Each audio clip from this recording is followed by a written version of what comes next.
I've been giving this some thoughts since I made a video the other day about the three women that destroyed a small restaurant in lower Manhattan. You know, the dipping sauce girls, as they've been called.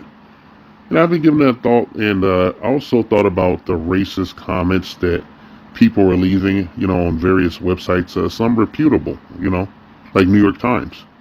And I thought about that bitch, Myron from Fresh and Fit, his rant about liquor stores and, niggas ain't got no money to buy nothing at the liquor store. That's the best he could do as a Sudanese from an embattled country that's economically deprived and shit and full of civil war and has an international prompt not to visit there as a tourist in any capacity, you know. And I thought about some of the other shit, that racist stuff I've been seeing and shit, and the fact that there's two Americas. And I just want to say, you know, I want to make this video. I want to talk to the people that have these businesses that get fucked up by these, these Klingon bitches and some of these mongrel niggas and shit. And I can't call them nothing else and shit.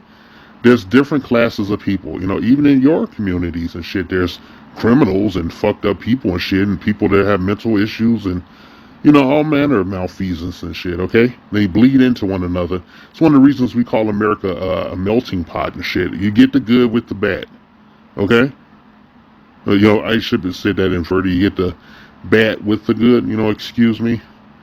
But, I've been thinking about it. I grew up in Chi-Town in the South Side, and we did have Arabs and we had Asians running, convenience stores here, and they were on the same corner in the same intersection. And you had like some liquor store and shit, I don't know. I don't recall seeing too many black. There was one black-owned fast food business and shit. I think it's currently out of business, and rightfully so. To be honest. But like I always thought about, like you would go in there and see the bulletproof glass, or you'd have people, kind of walking around or lingering or loitering near you. Not as bad as when I lived in Los Angeles in the early '90s and they killed Latasha Harlins. And they just had a bunch of shit. I was there doing right at the cusp of the Rodney King incident. So I actually was on site, lived the Rodney King riots.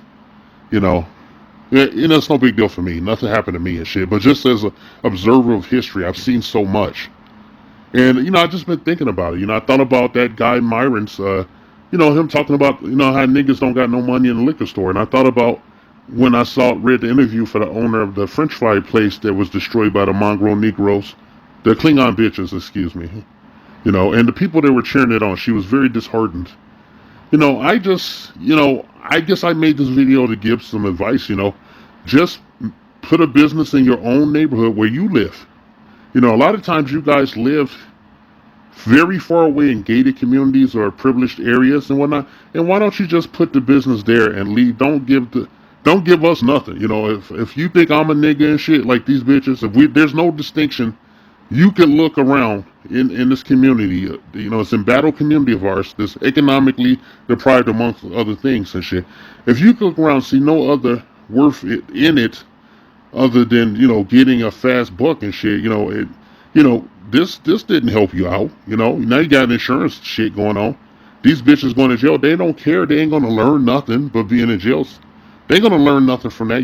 There's nothing you can do to them mentally or physically or nothing. Okay, they're already gone. They was gone before they came in your French fry restaurant and fucked it up. All right, they were gone.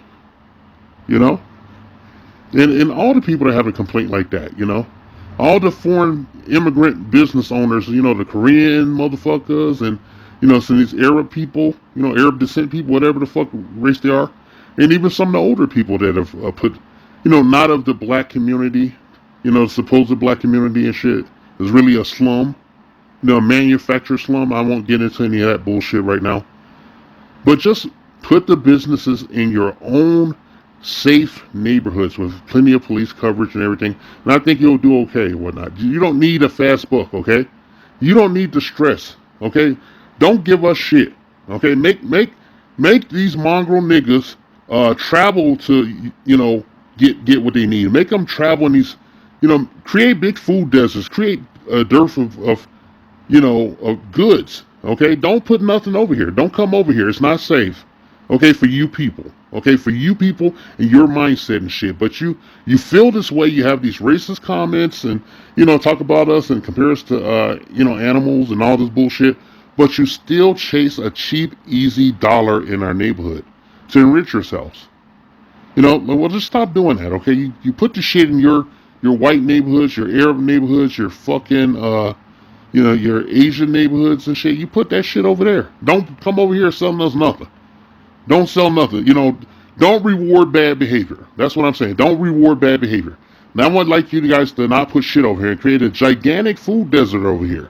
That will force people to reevaluate how they do things, how they move in society at large and shit, and it'll force us to refocus. You must not be down here, okay? Don't listen to the government. Don't take those set asides. Don't come over here for the cheap property and shit to put a cheap, chintzy, hole in the wall business in here with half decent goods to sell to people who are ultimately going to stick a gun in your face eventually, or their kids or their grandkids. You know, they're saying, stay in your lane, okay? Stay in your lane. Stop chasing the cheap buck, okay? Stop being lazy. You keep that shit in your white neighborhood, and your Arab neighborhood, and your Asian neighborhood, whoever the fuck your Sudanese neighborhood and shit, and you do the work, okay? You make a business over there, you stack businesses on. You guys circulate your money in your neighborhoods. That's why they look a certain way. Black people, well, got some issues. All right, we have to learn. All right, we need to reconfigure. I don't come as I'm not wearing some kind of kufi, or I'm not wearing a costume. This is me. I'm a real elder statesman of this motherfucking slave quarters, this goddamn ethnic black community and shit. And the only way we're gonna get better is with a hard reset and shit. If you guys take your businesses out of them battle neighborhoods, get out of danger, not putting your family members down here working at late hours. Don't do that to your people. Just put them in your neighborhood, in your safe neighborhoods.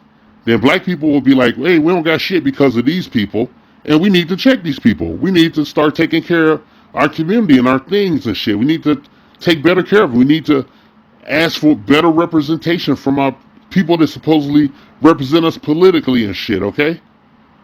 We need to ask for tangibles and shit. We need to get tangibles. We need to secure tangibles. We need stuff, okay? We need economic support, okay? We need stores over here, shit. We need, coverage. We need better education over here. Fuck the criminal justice system, okay? Fuck talking about that. Every time somebody's supposed to represent us brings up the criminal justice system, I roll my motherfucking eyes because they obviously don't come down here and look around in their communities. They're too busy doing a handstand twerking and shit with that most holiest of holies pointing skyward. And it makes me cringe. Alright? So, just to be clear, I would like all of you immigrants, you merchants and everything, to take your shit out of our borough, okay? And put it in your borough, because when they come over there acting like a fucking rhesus monkey, then you guys can just call the cops, and the cops will do what they do best. Pull the trigger. This message has been paid for by the Dusties. Yes, the niggas you love to hate.